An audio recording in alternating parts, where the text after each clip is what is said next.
LaCrosse P1 Crit, let's go. This race was the third race in an Omnium weekend. The previous day had seen us on a pretty gnarly road race and a TT 2 days prior.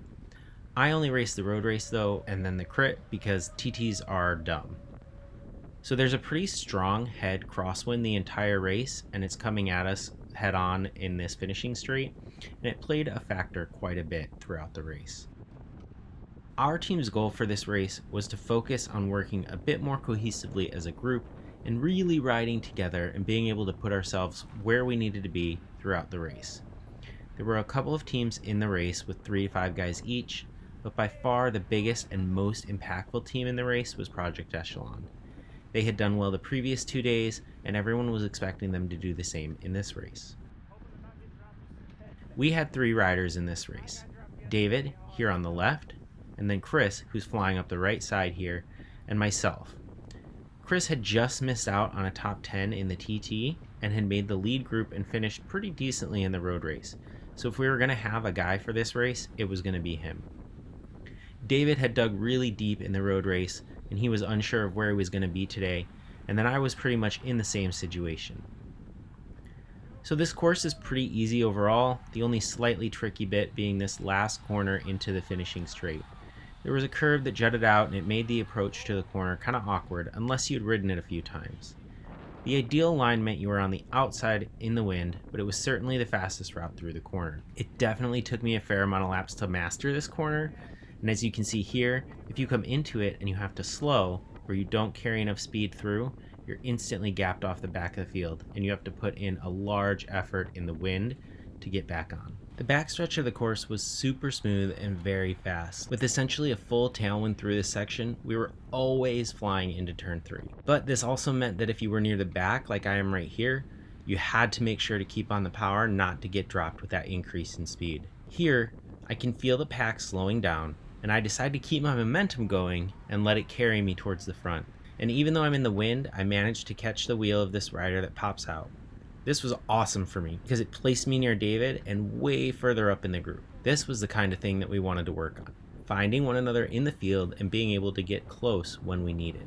So in addition to our team goals, throughout this season I want to try and continue my personal growth in racing by really pushing myself to be more comfortable floating into gaps and carrying more speed through the corners so that I was on the wheel in front of me coming out of them.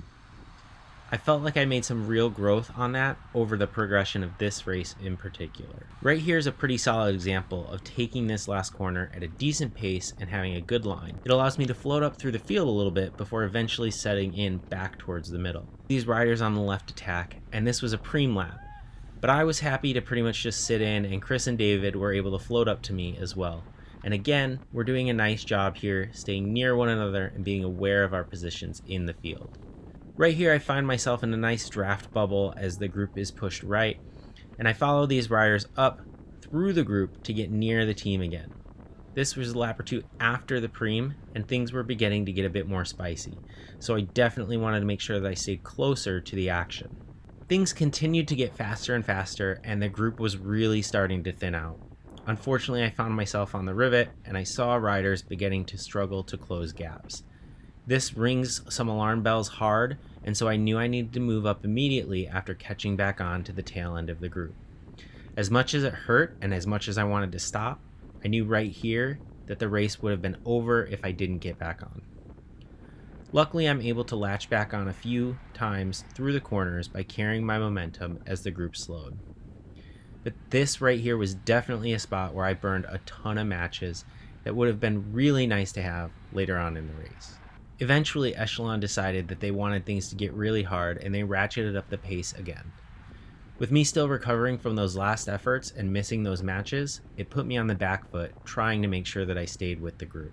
With Frankie from Echelon in front of me, I knew I had a wheel that I could trust to leave a small gap open on the inside, so that I was able to carry a bit more speed through these corners and not have to spike so hard out of them to accelerate with the group. After Echelon finally got a rider off the front, things began to settle down a bit. I knew there would be a few teams that would try to work to bring the break back, but I was not really in a position to do that kind of an effort at this point in the race. However, I knew that things would be a bit easier to manage towards the front, so after finding David and checking in with him, I move towards the front of the race to have some team presence. You can see here that the group has slowed significantly as Echelon is controlling the pace to allow their rider to get away. And this isn't really ideal, but it was nice to be able to catch my breath for a minute. After coming through the last corner, I slide up the outside here and I'm able to find David and Chris and sit with them for a while, while also trying to communicate and see where they are at. Chris seemed to be feeling decent and he was racing really well. David mentions that he's hurting a little bit, and that's pretty much where I'm at.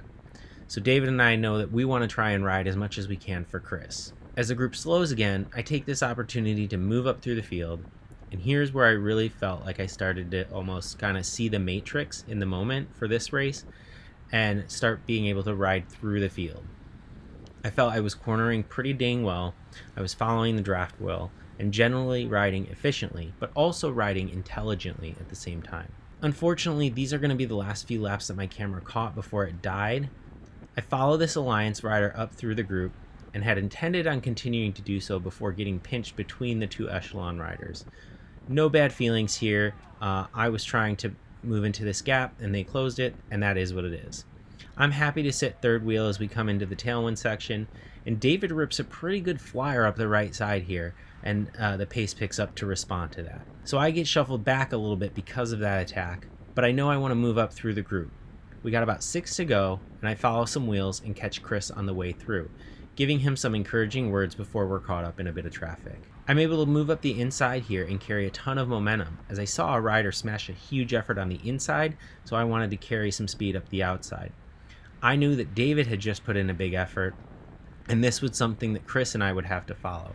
So I stay on the gas, and I'm happy to see Chris come with me and a couple other riders.